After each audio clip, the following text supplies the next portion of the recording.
Hello everyone, এই ভিডিওয়ে সবাইকে welcome.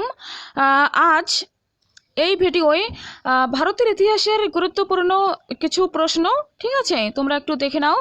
আর কিছু ইনফরমেশনস অনলাইনার যেগুলো দেবো সেগুলো একবার দেখে নাও, তাহলে মর্নিংয়ে পরীক্ষা আছে WBMSC 19, 11, 12, অনেকটা হেল্প পাবে, ঠিক আছে। তো ফার্স্টে আমরা প্রশ্নগুলো দেখব, তারপরে তুমি দেখবে যে তোমার কতগুলো ঠিক হচ্ছে, তারপর আমি ইনফরমেশনসগুলো দিয়ে দেবো, ঠিক আছে। আর পরীক্ষাটা ভালো করে দেবে, ঠান্ডা মাথায় দেবে। আমি অবশ্য পরীক্ষা নিয়ে একটা ছোট্ট করে ভিডিও বানাবো, তো এই ভিডিও চলো একদম প্রশ্নগুলো এক নজরে দেখে নিই, ঠিক আছে। অমর নায়কা ব্যবস্থা কোন সাম্রাজ্যবাদী শাসকদের অসাধারণ রাজনৈতিক উদ্ভাবন ছিল? 1 চোল, 2 চালুক্য, 3 গুপ্ত, 4 বিজয়নগর।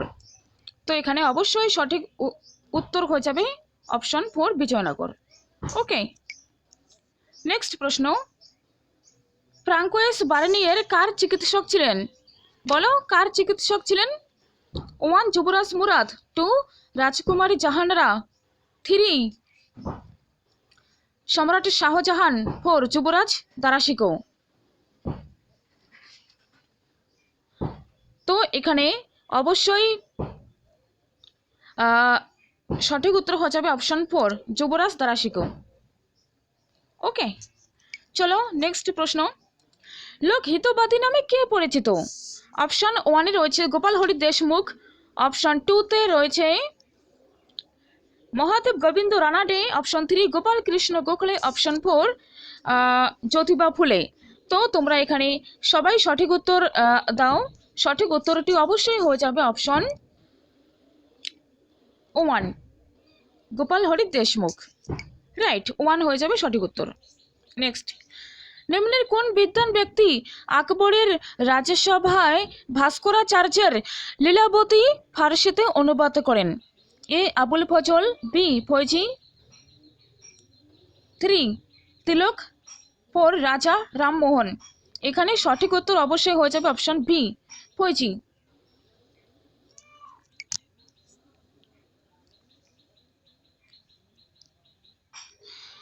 নিম্নের কোন হরপ্পান ক্ষেত্রটি শিলের জিনিসপত্র তৈরির জন্য বিখ্যাত ছিল? 1 লোথাল, 2 বালাকোট, 3 আমরি, 4 কোট দিজি। এখানে সঠিক উত্তর হয়ে যাবে অপশন 2 বালাকোট। শিলের জিনিসপত্র তৈরির জন্য বিখ্যাত ছিল। নেক্সট প্রশ্ন, নিচের কোনটি রাজা অশোকের ধর্মের অংশ ছিল না? 1-এ রয়েছে রাজাকে শ্রদ্ধা করা, 2 নিজের ধর্ম ব্যতীত অন্য ধর্মের প্রতি সহিষ্ণুতা, 3 ব্রাহ্মণদের প্রতি শ্রদ্ধা, 4 জনকল্যাণমূলক কর্মসূচি গ্রহণ করা। এখানে সঠিক উত্তর হয়ে যাবে অপশন 3। ঠিক আছে, নেক্সট প্রশ্ন দেখে নাও, কখন এবং কোথায় ভারতীয় জাতীয় কংগ্রেস পূর্ণ স্বরাজ অর্থাৎ পূর্ণ স্বাধীনতার দাবি জানায়? 1 বোম্বে 1885, 2 লাহোর 1929, 3 খেদা 1917, 4 বোম্বে 1942। তো সঠিক উত্তরটি অবশ্যই হয়ে যাবে অপশন 2 লাহোর 1929। নেক্সট, কৃষ্ণদেব রায়ের রাজধানী নগরী বিজয়নগর কোন নদীর তীরে অবস্থিত? এখানে সঠিক উত্তর হয়ে যাবে অপশন 1 তুঙ্গভদ্রা। তুঙ্গভদ্রা সঠিক উত্তর হয়ে যাবে। নেক্সট প্রশ্ন, মহাত্মা গান্ধী তার অহিংস অসহযোগ আন্দোলন প্রথম শুরু করেন কোথায়? 1 যুক্তরাজ্যে, 2 দক্ষিণ আফ্রিকায়, 3 ভারতবর্ষে, 4 জিম্বাবুয়েতে। তো এখানে সঠিক উত্তরটি দাও।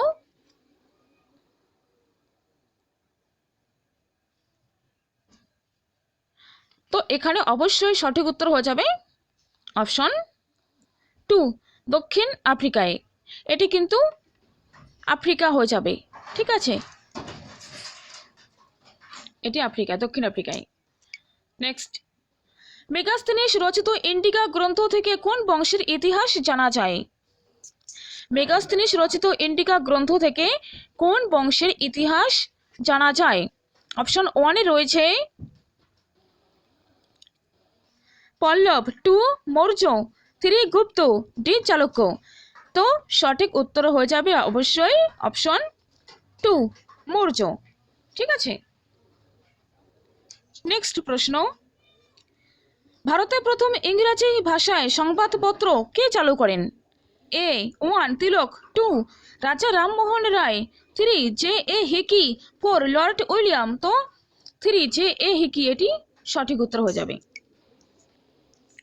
নেক্সট প্রশ্ন, নিম্নলিখিত আন্দোলনগুলির মধ্যে কোন আন্দোলন বঙ্গ বিভাগের অব্যবহৃত পরে সংগঠিত হয়েছিল? অপশন 1 অসহযোগ আন্দোলন, অপশন 2 স্বদেশী আন্দোলন, অপশন 3 আইন অমান্য আন্দোলন, অপশন 4 গদর বিপ্লব। তো সঠিক উত্তর হয়ে যাবে স্বদেশী আন্দোলন, অপশন 2। নেক্সট প্রশ্ন, ভারতের স্বাধীনতা আন্দোলনের কোন ঘটনার সঙ্গে সূর্য সেন জড়িত ছিলেন? 1 চট্টগ্রাম অস্ত্রাগার লুণ্ঠন, 2 কাকরি ষড়যন্ত্র মামলা, 3 আইন অমান্য আন্দোলন, 4 হোমরুল আন্দোলন। এখানে অবশ্যই সঠিক উত্তর হয়ে যাবে অপশন 1 চট্টগ্রাম অস্ত্রাগার লুণ্ঠন। কোন ভাইসরয়ের আমলে বিশ্ববিদ্যালয় আইন পাশ হয়? 1 এ রয়েছে ক্যানিং, 2তে রয়েছে কার্জন, 3তে রয়েছে এলকিন, 4 এ রিডিং। তো সঠিক উত্তর অবশ্যই হয়ে যাবে অপশন 1 ক্যানিং।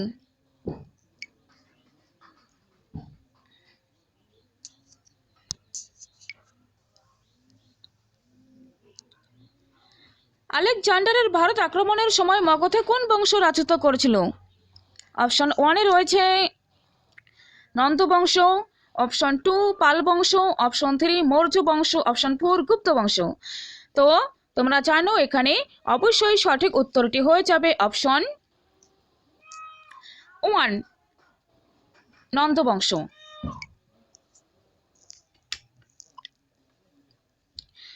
কে চাহলগানি অভিজাতদের ক্ষমতা খর্ব করেছিলেন? কে চাহলগানি অভিজাতদের ক্ষমতা খর্ব করেছিলেন? 1 গিয়াস উদ্দিন বলবন, 2 ইলতুৎমিশ, 3 আলাউদ্দিন খলজি, 4 মোহাম্মদ বিন তুঘলক। তো এখানে অবশ্যই সঠিক উত্তরটি হয়ে যাবে অপশন 1 গিয়াস উদ্দিন বলবন। রাইট, 1 সঠিক উত্তর হয়ে যাবে। নেক্সট প্রশ্ন, বাংলার প্রথম গভর্নর জেনারেল কে ছিলেন? 1 Lord Clive, 2 Warren Hastings, 3 Lord Bentinck, option 4 Lord Canning. তো এখানে সঠিক উত্তর হয়ে যাবে অপশন 2 ওয়ারেন হেস্টিংস। বাংলার প্রথম গভর্নর জেনারেল ছিলেন ওয়ারেন হেস্টিংস। নিম্নোক্ত কোন ধর্মীয় সংস্কার আন্দোলন ভারতীয় জাতীয়তাবাদকে প্রভাবিত করেছিল? তো এখানে 1 ব্রাহ্ম সমাজ, 2 আর্য সমাজ, 3 রামকৃষ্ণ মিশন, 4 উপরোক্ত সবকটি। তো এখানে অবশ্যই সঠিক উত্তর হয়ে যাবে অপশন 4 উপরোক্ত সবকটি। নেক্সট, আন্দামান ও নিকোবর দ্বীপপুঞ্জ 1944 সালে অস্থায়ী আজাদ হিন্দ সরকারের অধীনে প্রথম ভারতীয় স্বাধীনতা প্রাপ্ত ভূখণ্ড নামকরণ হয়েছিল শহীদ ভূমি, শহীদ ও স্বরাজ দ্বীপ, আজাদ হিন্দুস্তান, নাকি কোনোটি নয়? তো এখানে সঠিক উত্তর হয়ে যাবে অপশন 2 শহীদ ও স্বরাজ দ্বীপ নামকরণ করা হয়েছিল। ভারতীয় প্রত্নতত্ত্বের জনক কাকে বলা হয়? 1 Alexander Cunningham, 2 Gordon Childe, 3 Mortimer Wheeler, 4 John martial.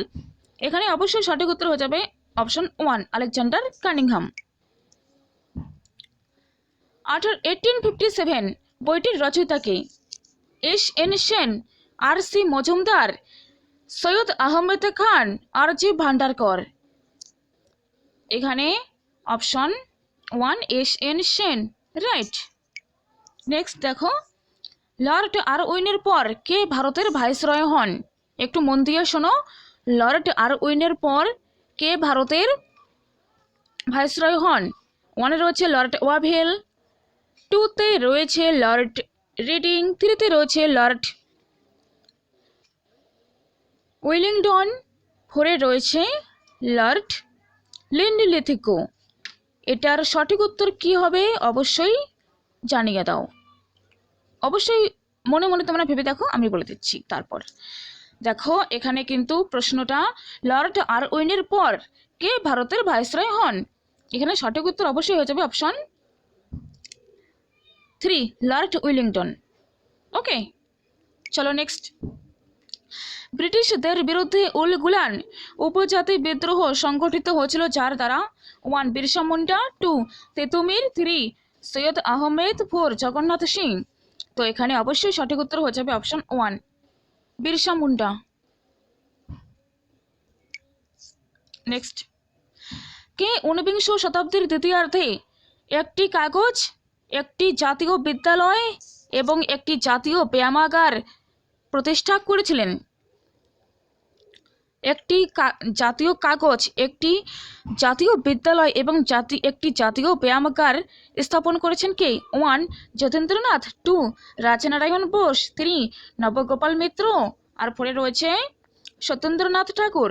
তো এখানে সঠিক উত্তরটি অবশ্যই হয়ে যাবে অপশন 3 নবগোপাল মিত্র।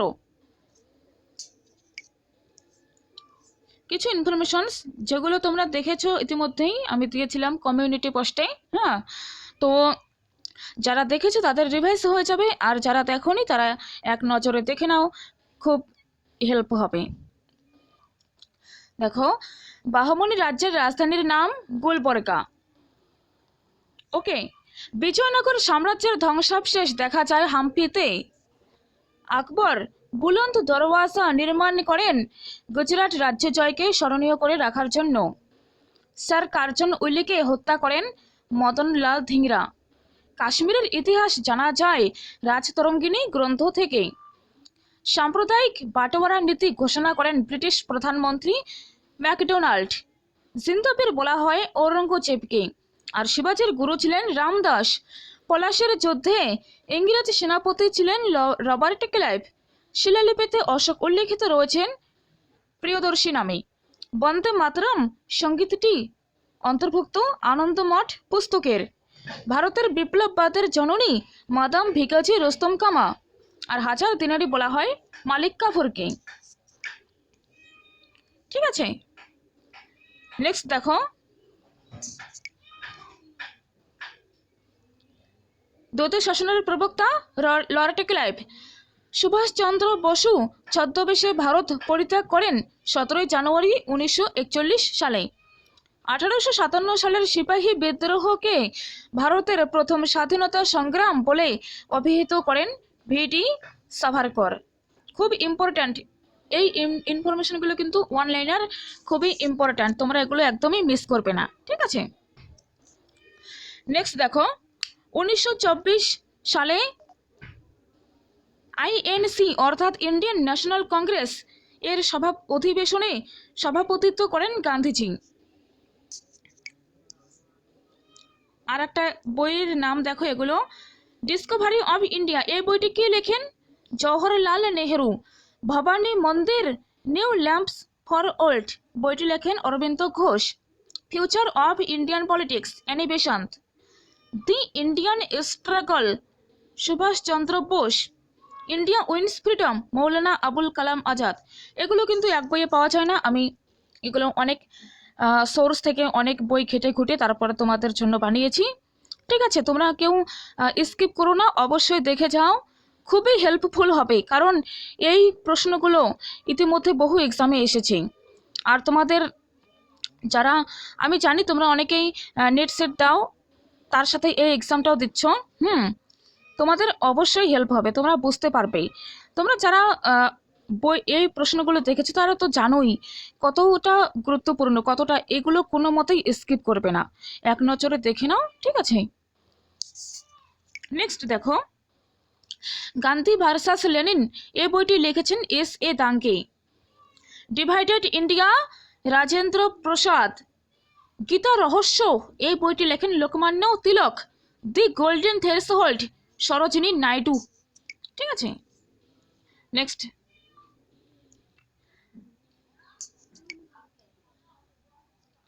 এগুলো দেখো তোমাদের জন্য আমি লিখেছি। 1835 সালে কলকাতা মেডিকেল কলেজ প্রতিষ্ঠিত হয়। মেকলের শিক্ষা সংক্রান্ত প্রস্তাব ইনফিল্ট্রেশন থিওরি নামে পরিচিত। 1854 সালে শিক্ষাক্ষেত্রে অগ্রসরের জন্য উডের ডেসপ্যাচ নামে এক নির্দেশনামা প্রকাশিত হয়। এটি শিক্ষাক্ষেত্রে ম্যাগনা কার্টা নামে পরিচিত। 1793 22 মার্চ কর্নওয়ালিস চিরস্থায়ী বন্দোবস্ত প্রবর্তন করেন। সত্যেন্দ্রনাথ ঠাকুর সিভিল সার্ভিস পরীক্ষায় প্রথম উত্তীর্ণ ভারতীয়। আর বেঙ্গলি পত্রিকার 1862 খ্রিস্টাব্দে সম্পাদক ছিলেন গিরিশচন্দ্র ঘোষ। আর বেঙ্গলি সেই সেম একই বেঙ্গলি পত্রিকার 1879 খ্রিস্টাব্দের সম্পাদক সুরেন্দ্রনাথ ব্যানার্জি।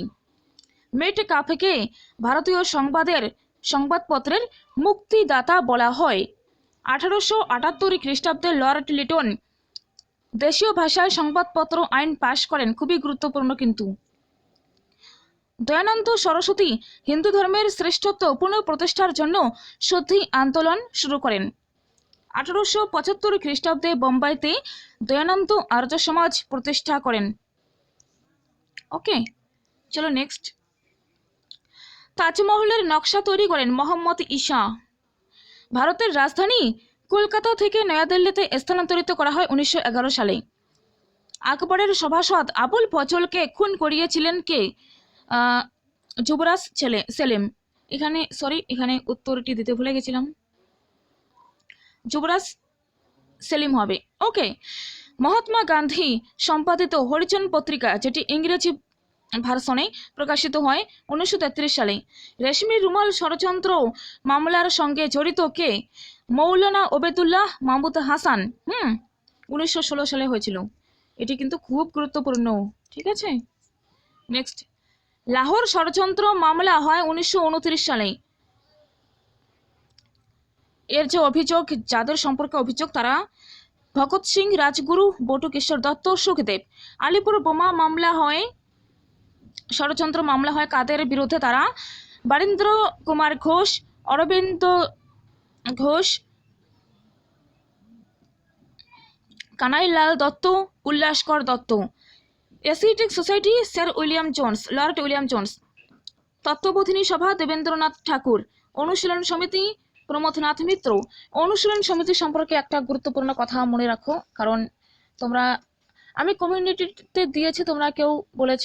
ঠিক আছে, তো আমি তার ডাউটটা ক্লিয়ার করে দিচ্ছি এখনই।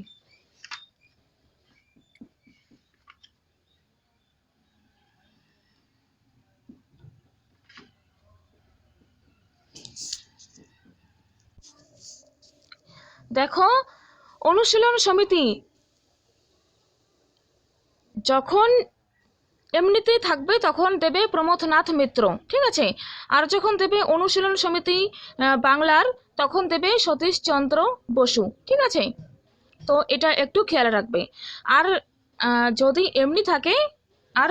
এমনি থাকে যে অনুশীলন সমিতি আর অপশনে ধরো সতীশচন্দ্র বসু থাকে, তাহলে দিয়ে দেবে। ঠিক আছে, তোমরা একটু দেখে তারপরে দেবে। নেক্সট, ভারত সভা সুরেন্দ্রনাথ বন্দ্যোপাধ্যায়। ঠিক আছে, নেক্সট। সুরাটের সন্ধি হয় 1775 খ্রিস্টাব্দে। এই সন্ধি কাদের মধ্যে হয় আর এর একটু গুরুত্ব কি, এটি একটু তোমরা জেনে রাখো, কারণ এখানে শর্টকাটে দিয়েছি, কারণ বেশি বড় করে লিখলে প্রচুর টাইম লাগে। তো দেখো, এখানে আমি বলে দিচ্ছি ইম্পর্টেন্টগুলো। সুরাটের সন্ধি হয় কবে? 1775 খ্রিস্টাব্দে। এর গুরুত্ব বা ফলাফল কি, এটা জেনে রাখো। মারাঠা রঘুনাথ রাও ও ইংরেজ কর্নেল এর মিলিত বাহিনী পুনের সৈন্য বাহিনীকে আরাসের যুদ্ধে পরাজিত করেন। রঘুনাথ রাও ও বোম্বাই ব্রিটিশ কর্তৃপক্ষ পুনা দরবারের মারাঠাদের সঙ্গে সুরাটের সন্ধি স্বীকার করে। বেসিনের সন্ধি হয় 1802 খ্রিস্টাব্দে। এই বেসিনের সন্ধির গুরুত্ব কি? পেশোয়া দ্বিতীয় বাজিরাও এই চুক্তির মাধ্যমে ওয়েলেসলির অধীনতামূলক মিত্রতা নীতি গ্রহণ করেন। আর এই চুক্তি দ্বিতীয় ইঙ্গো মারাঠা যুদ্ধের ক্ষেত্র প্রস্তুত করে। নেক্সট, সুরজ অর্জন গাঁওয়ের সন্ধি হয় 1803 খ্রিস্টাব্দে। অসই এর যুদ্ধে সিন্ধিয়া ও ভোসলের মিলিত বাহিনীকে ওয়েলেসলি পরাজিত করেন। সিন্ধিয়া সুরজি অর্জন গাঁও এর সন্ধির মাধ্যমে গঙ্গা যমুনার মধ্যবর্তী সব অঞ্চল ব্রজ, আহমেদনগর প্রভৃতি ছেড়ে দেন। সকলের সন্ধি হয় 1816 খ্রিস্টাব্দে। এই চুক্তি মেনে নিতে অস্বীকার করলে ইংরেজ জেনারেল আখতার লনি নেপালের গোর্খাদের মাখওয়ানপুরের যুদ্ধে পরাজিত করেন 1816 খ্রিস্টাব্দে। অ্যাকচুয়ালি 1815 বা 16 খ্রিস্টাব্দে হয়েছিল, কিন্তু এর যে বিষয়টা সেটা অনেকদিন ধরে চলছিল। ঠিক আছে, তো নেক্সট, ইয়ান্দাবুর সন্ধি হয় কবে? 1826 খ্রিস্টাব্দে। এর গুরুত্ব কি? লর্ড আমহার্স্ট ব্রহ্মরাজের বিরুদ্ধে প্রথম ইঙ্গো ব্রহ্মযুদ্ধ, যা 1924 সালের 5ই মার্চ ঘোষণা করেন। কর্মী সেনাপতি বান্দুলাকে ইংরেজ সেনাপতি ক্যাম্পবেল পরাজিত করেন। ব্রহ্মরাজ পরাজিত হয়ে এই সন্ধি স্বাক্ষর করেন। গন্ডমার্কের সন্ধি হয় 1879 খ্রিস্টাব্দে। আর এই বড়লাট লিটন আফগানিস্তানের তৎকালীন আমির শের আলীর বিরুদ্ধে দ্বিতীয় ইঙ্গো আফগান যুদ্ধ 1878 ঘোষণা করেন। তো আমির শের আলী পরাজিত হন ও তার পুত্র ইয়াকুব খাঁকে আফগানিস্তানের সিংহাসনে বসানো হয় ও এই সন্ধি স্বাক্ষরিত হয়। রাওয়ালপিন্ডির সন্ধি, যা 1919 খ্রিস্টাব্দে হয়। আমির হাসান উল্লাহ ইংরেজদের বিরুদ্ধে তৃতীয় ইঙ্গো মারাঠা আফগান যুদ্ধ শুরু করেন ও রাওয়ালপিন্ডির সন্ধির মাধ্যমে এই যুদ্ধের অবসান ঘটে। ঠিক আছে, তো যেগুলো একদম টু দ্য পয়েন্ট গুরুত্বপূর্ণ, তোমাদের পরীক্ষায় আসার খুব চান্স, আমি সেগুলো দিলাম আর আলোচনা করে দিলাম। তোমরা একটু দুবার শুনে নিও ভিডিওটি। ঠিক আছে, আর 11-12 সিলেবাসে রয়েছে। তো দেখো, 1870 তাহজিব উল আখলাক উর্দু পাইওনিয়ার ইংরেজি নামে দুটি পত্রিকা প্রকাশ করেন স্যার সৈয়দ আহমেদ খান। 1875 খ্রিস্টাব্দে আলিগড়ে মোহামেডান অ্যাংলো ওরিয়েন্টাল কলেজ স্থাপন করেন। Typing mistake. ঠিক আছে, 1920 খ্রিস্টাব্দে Mohammedan Anglo Oriental college Aligarh Muslim বিশ্ববিদ্যালয়ে পরিণত হয়। নেক্সট, আলিগড় কলেজের প্রথম অধ্যক্ষ ছিলেন থিওডোর বেক। ঠিক আছে, আলিগড় আন্দোলনের বিশিষ্ট নেতাদের মধ্যে ছিলেন চিরাগ আলী, আলতাফ হোসেন আলী, মৌলানা শিবলি নোমানি, নাজির আহমদ, কবি হালি, শিক্ষাবিদ খুদা বক্স প্রমুখ। প্রশ্ন যেভাবে আসুক না কেন, আমি এই ভিডিও যা আলোচনা করলাম আশা করি সবারই হেল্প হবে আর দেখে নেবে। ঠিক আছে, আর যেমন কর্নওয়ালিস কি করেন? ভারতীয় সিভিল সার্ভিসের জনক। তারপর লর্ড ওয়েলেসলি অধীনতামূলক মিত্রতা নীতি প্রচলন করেন, আর হায়দ্রাবাদের নিজাম এই মৈত্রী চুক্তিতে স্বাক্ষর করেন প্রথম 1798 খ্রিস্টাব্দে। ঠিক আছে, তারপর এদিকে লর্ড ক্যানিংয়ের সময় কি হয়?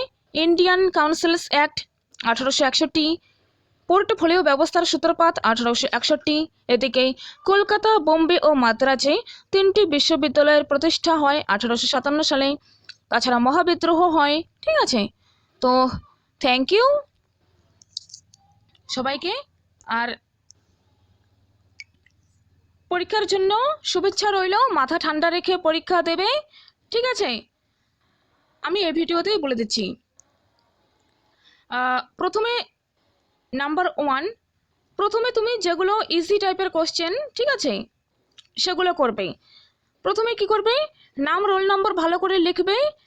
যখন যদি টেনশন হয় বা একটু ডাউট লাগে তো টিচার বা ম্যামকে ডেকে নেবে।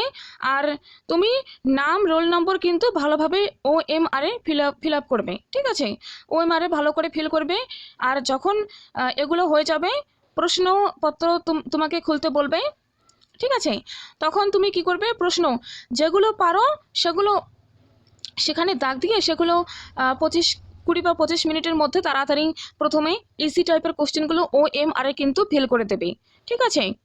আর যেগুলো মডারেট টাইপের কোশ্চেন সেগুলো মাঝখানে দেখবে, আর যেগুলো টাফ টাইপের কোশ্চেন সেগুলো শেষেই। আর আমি বলি একটা কথা, যদি তোমার মনে হয় যে একদম তুমি সঠিক 100% একদম অ্যাকুরেট থাকো যে হ্যাঁ এটার উত্তর অবশ্যই এটি, তাহলে তুমি সেটি উত্তর করে আসবে, ঠিক আছে। বা যদি ডাউটও লাগে যে এটি হবে কি না, আমার ডাউট লাগছে, আবার কিছু প্রবলেম যদি হয়, তাহলে তুমি সেটাকে ছেড়ে আসবে। কারণ এখানে একটা দুটো কোশ্চেন তুমি ভুল করলে তোমার 1 নাম্বার কাটা যাবে, আর এটা খুবই একটা টাফ টাফ বিষয়, ঠিক আছে। 4টে প্রশ্ন ভুল হোক 1 নম্বর হোক সেটা আলাদা বিষয়, বাট এখানে এমন করে নিয়ম দিয়েছে রুলস।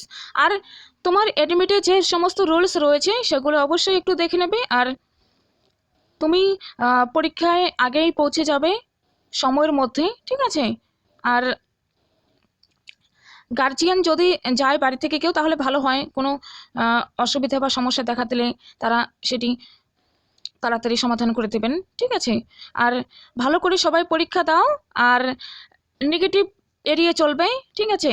নেগেটিভ বেশি দেওয়ার দরকার নেই, তাতে তোমার 50, 60, 70, 80 যতই হোক না কেন। আর কাট অফ তোমরা পরীক্ষা দাও ভালো মতন। কাট অফটা তো যেমন সেটের কাট অফটা কখনো এগিয়ে যায়, কখনো আবার কমে যায়। একবার কাট অফ 59 বা 60 গেল জেনারেল, তারপরে আবার 54 গেল। SSC ক্যাটাগরি একবার 53 গেল, এবার 48 গেল। তো কাট অফের তারতম্য হবেই, ঠিক আছে। কোশ্চেন্স, তবে একটা কথা, কোশ্চেন্স একটু সহজ যদি হয় তাহলে কাট অফটা একটু হাই যাবে, আর কোশ্চেন্স একটু মডারেট বা হাই লেভেলের অর্থাৎ একটু কঠিন হয় তাহলে একটু কাট অফ কম যাবে। বাট তোমার চিন্তা করার কোনো দরকার নেই কাট অফ নিয়ে। তুমি তোমার পরীক্ষাতে একদম নিজের বেস্ট, নিজের সেরাটা দিয়ে আসবে 100%, ঠিক আছে। আর পরীক্ষায় গিয়ে বেশি কথাবার্তা বলবে না, পাশের জনের সাথে নিজে মনের যেগুলো পড়েছো সেগুলো ভাববে যে আমি যা পড়েছি সবই আসবে, আর আমার পরীক্ষা খুবই ভালো হবে। আজকে একদম পজিটিভ থাকবে, আমার পরীক্ষা খুবই ভালো হবে। বেশি কারোর সাথে কথা বা গল্প করার দরকার নেই, ঠিক আছে। নিজের জায়গায় বসবে, পরীক্ষা দেবে, চলে আসবে। আর টেনশন একদম নেবে না, কাট অফ আপাতত মাথায় নিও না, ঠিক আছে। আগে পরীক্ষাটা ভালো মতন দাও। পরীক্ষা ভালো মতো দিলে তুমি এমনিই সিলেক্ট হবে, ঠিক আছে। কাট অফের চিন্তা তোমায় করতে হবে না। আর এত ভালো করে পরীক্ষা দিও যাতে কাট অফ নিয়ে তোমাকে কোনো টেনশন করতে না হয়, ঠিক আছে। আর সবশেষে আমি এটাই বলবো, মাথা ঠান্ডা রাখবে, একদম ভাববে যে আমি যা পড়েছি তাই আসবে, আমার পরীক্ষা আজ খুব ভালো হবে, আজ খুবই ভালো হবে, আজ দিনটা খুবই ভালো যাবে। একদম নিজেকে পজিটিভ রাখবে, ঠিক আছে। আর তোমার কোনো সমস্যা বা কিছু যদি থাকে তাহলে এই ভিডিও ডেসক্রিপশনে কমেন্ট করে দেবে, আমি যথাসম্ভব খুব তাড়াতাড়ি উত্তর দেওয়ার চেষ্টা করব। আর হ্যাঁ, এখানে তোমরা চ্যানেলটা সাবস্ক্রাইব করে রাখবে, আর বন্ধু বান্ধবীদের সাথে শেয়ার করে দেবে, ঠিক আছে। আর অবশ্যই ভালো করে পরীক্ষা দিও। তো thank you so much, all the best, ঠিক আছে। আমি সবার শুভকামনা করছি, আর পরীক্ষার জন্য অনেক অনেক শুভকামনা রইল আমার তরফ থেকে, আমার channel UGC net history classes 24 তরফ থেকে। তোমরা সবাই খুব ভালো করে পরীক্ষা দাও, সবার পরীক্ষা খুব ভালো হোক, সবাই সিলেকশন হও, এটাই আমি বলি। তো থ্যাংক ইউ, টেক কেয়ার।